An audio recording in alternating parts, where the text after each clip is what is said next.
Leaders of the BRICS alliance of 5 nations have invited another 6 countries to join. They are Argentina, Egypt, Ethiopia, Iran, Saudi Arabia and the United Arab Emirates. The annual BRICS summit is being held in Johannesburg.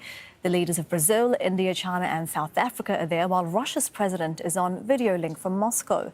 The South African president made the expansion announcement. We have decided to invite the Argentine Republic, the Arab Republic of Egypt, the Federal Democratic Republic of Ethiopia, the Islamic Republic of Iran, the Kingdom of Saudi Arabia, and the United Arab Emirates to become full members of BRICS. The membership will take effect from the 1st of January 2024. My correspondent Fahmida Miller is joining us live from Johannesburg. BRICS group attracting a level of interest rarely seen since its founding in 2014. Fahmida, dozens of countries expressed their interest in joining, but only 6 have been accepted for now.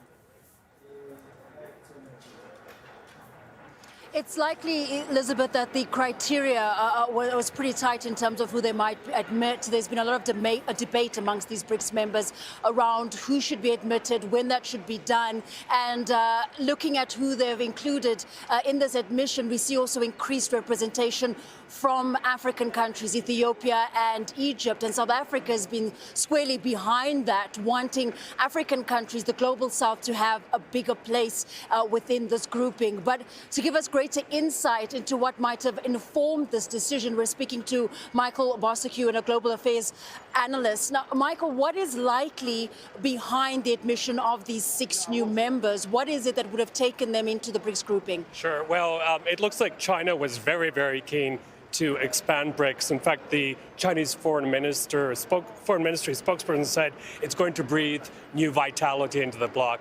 For sure it will, but the choice is very interesting. So we have Argentina, some more representation from South America, Egypt, Ethiopia, African continent. Ethiopia was, I think, a little bit unexpected. Iran, I have a suspicion there might have been some Russian maneuvering behind that. They're close allies. And then Saudi Arabia and UAE, that signals to me more cash infusion into the development bank. Missing there was Indonesia and Mexico. We were expecting them to come in as well. We've repeatedly heard from the existing leadership of BRICS that this is about unity, it's about the global south, greater representation, but this comes amid heightening global tensions. While BRICS may be forming a more solid bloc globally, are there concerns around greater fragmentation? Oh, absolutely. A couple of quick things. One is we're seeing the deterioration of these multilateral fora, G7, G20, APEC even, watered down communiques or none whatsoever.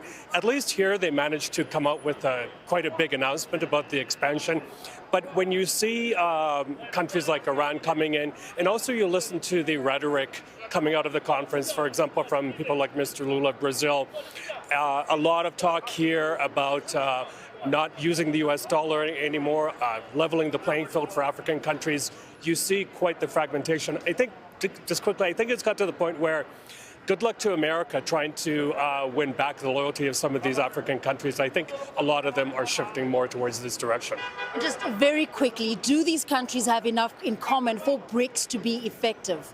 I don't think so. When you look at China, India, especially Russia, now Iran, Brazil, Lula from Brazil, again, he's very contrarian in saying what he wants to see, very, very strong on climate. Good luck convincing the Russians and the Chinese and, in fact, India to adhere to those high climate standards.